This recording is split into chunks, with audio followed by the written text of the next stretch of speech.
তো কেমন আছো তোমরা সবাই? আশা করি সবাই ভীষণ ভালো আছো। আমিও খুব ভালো আছি। আজকে সকাল সকাল আমরা সব বন্ধু বান্ধবরা মিলে কিন্তু চলে এসেছি পিকনিক স্পটে। কারণ আজকে ছিল আমাদের পিকনিক, মানে আমরা যেখানে কম্পিটিটিভ পড়ি সেই স্যারের ব্যাচ থেকে আজকে পিকনিক ছিল। আর আমাদের বাড়ি যেহেতু একটু দূরে, তাই আস্তে আস্তে আমাদের অনেকটাই কিন্তু লেট হয়ে গিয়েছিল। তাই জন্য এসেই কিন্তু আমাদের ব্রেকফাস্টে বসে পড়তে হয়েছে। আর সকালের জলখাবারে ছিল লুচি, আলুর দম আর একটা বড় সাইজের নলেন গুড়ের রসগোল্লা। আর এখানে দেখতেই পাচ্ছ কত ছেলেমেয়েরা রয়েছে। আমাদের আগেও কিন্তু আরও অনেকে খেয়ে ফেলেছে। আমরাই হয়তো লাস্ট কিংবা লাস্টের আগের ব্যাচ এরকম ছিলাম। আর প্রায় একটা ছোটোখাটো বিয়েবাড়ি তোমরা বলতেই পারো, কারণ 350 থেকে 400 জন লোক সেখানে ছিল। আর দেখো সবাই কিন্তু যে যার মতো খেলতে ব্যস্ত। স্যার কিন্তু এইসব খেলার জন্য প্রচুর অ্যাক্টিভিটি রেখেছিল, সবটাই তোমাদের সাথে আস্তে আস্তে শেয়ার করব। স্যার কিন্তু আমাদের পিকনিকের জন্য একটা বড় স্পট ভাড়া করেছিল। আর এই স্পটে কিন্তু শুধু পিকনিক হয় না, বিয়ে, অন্নপ্রাশন, জন্মদিন সবকিছুই হয়তো হয়। আর তোমরা এই প্যান্ডেলের ডেকোরেশনটা দেখলেই বুঝতে পারবে যে খুব রিসেন্টলি হয়তো এখানে একটা বিয়ে বাড়ি অনুষ্ঠান হয়েছিল, যেই কারণে কিন্তু প্যান্ডেলটা এইভাবে করা। মানে প্যান্ডেলের ধাঁচটা দেখলে বোঝাই যাচ্ছে যে এটা একটা বিয়ে বাড়ির প্যান্ডেল। আর ওখানে না কি বলতো, আমাদের গ্রামের মতো তো সবার বাড়িতে অত বড় বড় জায়গা বা ধরো পিকনিক করার জন্য বড় বড় মাঠ বা নদীর ধার সেরকম কিছু নেই।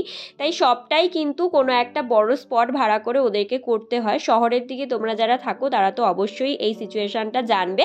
আর এখানে দেখো সবাই কিন্তু যে যার মতো ভীষণ মজা করতে ব্যস্ত। আর তোমাদেরকে তো বলেইছিলাম প্রায় 350-400 জন লোক। আর সেখানে কিন্তু আমাদের সমস্ত মেয়েদের নিয়ে 4টে গ্রুপ করা হয়েছিল, আর সমস্ত ছেলেদের নিয়ে 4টে গ্রুপ করা হয়েছিল। মানে ছেলে মেয়ে মিলিয়ে কিন্তু 8খানা গ্রুপ ছিল। আর প্রথমে কিন্তু মেয়েদের খেলা হয়ে গেল, দেখতেই পেলে পাসিং দা বল। আর মেয়েদের যে বাকি খেলাগুলো ছিল সেগুলো কিন্তু অনেকটা পরেই হয়েছিল।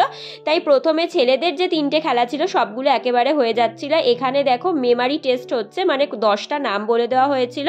সেই 10টা নাম মনে রেখে যে যতগুলো নাম লিখতে পারবে তার বিচারেই কিন্তু ফার্স্ট সেকেন্ড থার্ড করা হবে।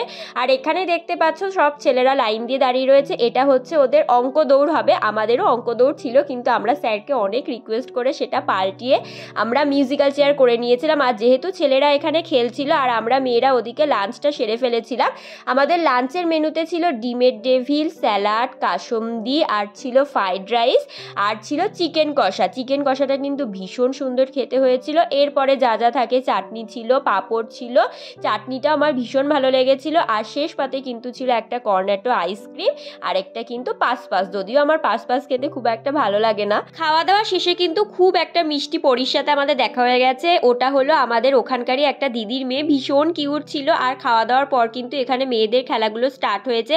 এখানে কিন্তু হিট দ্য উইকেট হয়ে গেল। আর তোমাদেরকে প্রথমেই তো বলেছিলাম যে আমাদের সমস্ত মেয়েদের নিয়ে 4টে গ্রুপ করা হয়েছিল। আর যেহেতু অনেকটা লেট হয়ে গেছিল আর জায়গাটাও বেশ বড় ছিল, সেই কারণে কিন্তু 2টো গ্রুপের মিউজিক্যাল চেয়ার একদম একসাথে পাশাপাশি হচ্ছিল। আর আমি ছিলাম সবার লাস্ট গ্রুপে, সেই কারণে কিন্তু আমাদের খেলা হতে হতে রাত হয়ে গেছিলো। তাই তোমাদের সাথে আর শেয়ার করতে পারলাম না। তবে আমি কিন্তু মিউজিক্যাল চেয়ার একটা গিফট পেয়ে গেছি। ইয়ে, কি মজা! আমার কিন্তু খুব আনন্দ হচ্ছিল, কারণ আমি যে মিউজিক্যাল চেয়ারে জিতবো আমি এটা ভাবিও নি।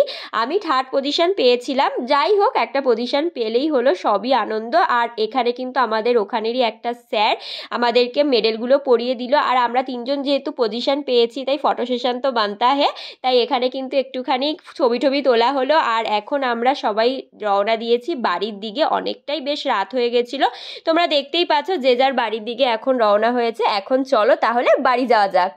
বাড়ি চলে এসেছি, পিকনিক করে ফ্রেশও হয়ে গেছি। দেখতেই পাচ্ছ আজকে ভীষণ মজা হয়েছে, মানে এত খেলা হয়েছে। এরকম পিকনিক তো মানে কোনোদিন করিনি, এই প্রথম করলাম এই স্যারের কাছে পড়ার সূত্রে।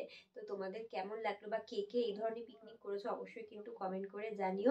আর এখন আমরা যাব আবার, কালী পুজো হয়েছে একটা বাড়িতে আমাদের পাশেই, নিমন্ত্রণও আছে। তো চলো সেখানে যাওয়ার জন্য এখন রেডি হওয়া যাক।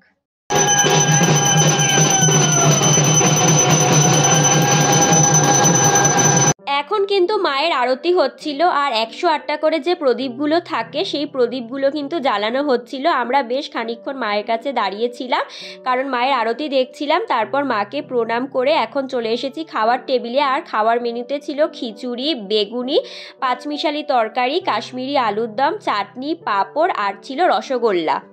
চলে আসলাম ব্লগটা এন্ড করতে। আর যে মেডেলটা আমি পেয়েছি মিউজিক্যাল চেয়ারে থার্ড হয়ে, সেটা পরে কিন্তু চলে এসেছি ব্লগ এন্ড করতে। এই যে দেখো, তোমাদেরকে একটু ভালো করে দেখিয়ে দিলাম।